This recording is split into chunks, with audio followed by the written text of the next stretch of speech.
Again, let me thank both of you all for willing to serve, and your families for coming up and your support. So I'll start with you, Mr. Winberg. You have a great deal of experience managing technology development throughout your time in the energy industry, particularly at Battelle. So I'd like for you to elaborate a little bit and give me an idea of how you manage technology development throughout the highs and lows of budget and fiscal environments, because I know that can be quite challenging. Thank you for the question, Senator. And it is challenging, and it's a very appropriate question, because I spent 30 of my 39 years in the commodity business, coal, oil, and natural gas, oftentimes referred to as a boom or bust business.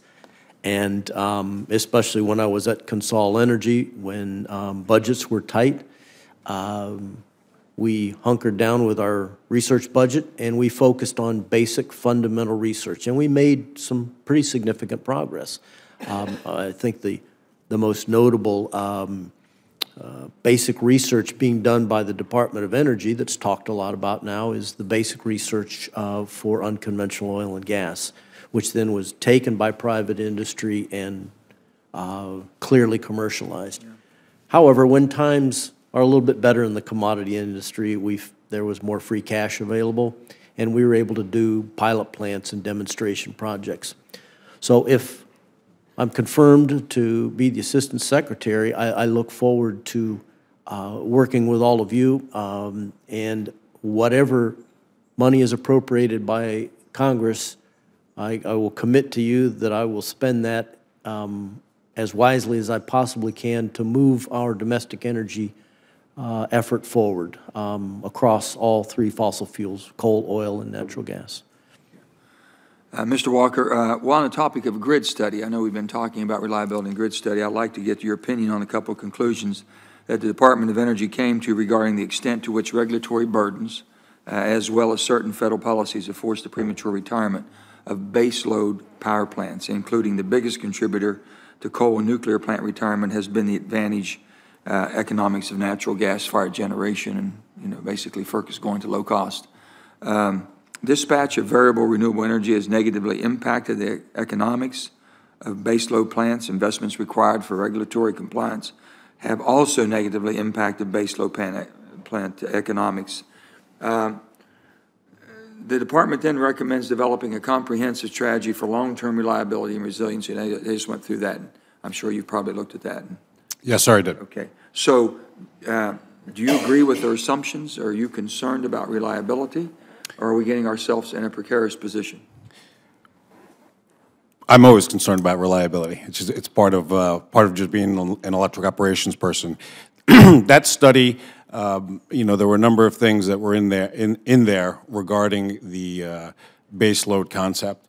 Specific to what you're speaking to, I think there's a very important component that was spoken about in there that is, very important as we discuss base load, and that is the essential reliability services that are part of the base load traditionally.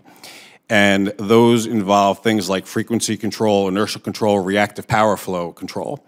And traditionally within the industry, those were realized through coal and nuclear. As a number of things like regulatory impacts, the EPA rules, low prices of gas, that has changed the diversity or the utilization or the stack, if you will, the economic stack of the dispatch of energy. And accordingly, what's happened is there's been a large amount of natural gas combined cycle that has displaced the coal and and nuclear components of what was usually the diversity. I think, and as was noted by the NERC chairman in a May letter to the Secretary of Energy, there's a concern with reliability if we forego the recognition of the essential reliability services that were provided traditionally by the nuclear and coal aspects. So I think as we move forward, it's the ERS component is something that needs to be You're going to be in a unique position to either change that direction or make sure that this country has reliability. PJM system is a big system, you know, distributes Sure, a lot of absolutely. power. I was part of PJM when I was running Control Center. I thought so. But with that being said, you know, they almost had, during the polar vortex, almost a complete shutdown. And they've taken 10,000 megawatts, I think, offline since then. Right. And again, you know, that fuel assurance component is another component with regard to what was traditional base load, the nuclear and the coal aspects.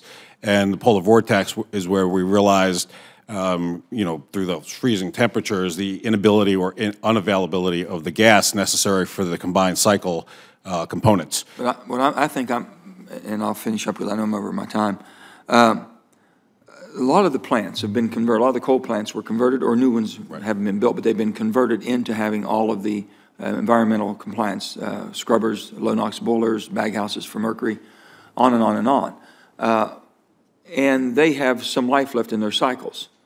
If they shut down because they can't compete with the lower prices, they're not going to come back up. They'll be dismantled.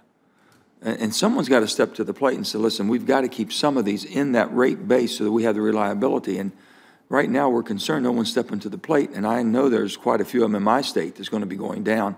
There really are good plants that shouldn't go down for the reliability that we need. I don't know how you feel about that, and if you feel that you all can weigh in or concerning the reliability to the system we have. The one thing I will add to what you just noted, and I think it's something that's being realized throughout the United States, and the grid report doesn't go deeply into it, but you know, after deregulation, the number of plants went into merchant hands, as well as and so merchant plants make economic decisions, and they don't necessarily have the responsibility for the reliability of a once vertically integrated utility. And I think that's something that you know, the Department of Energy, working with the respective states, has an opportunity to do that may very well stave the results of these retirements. Thank you, sir.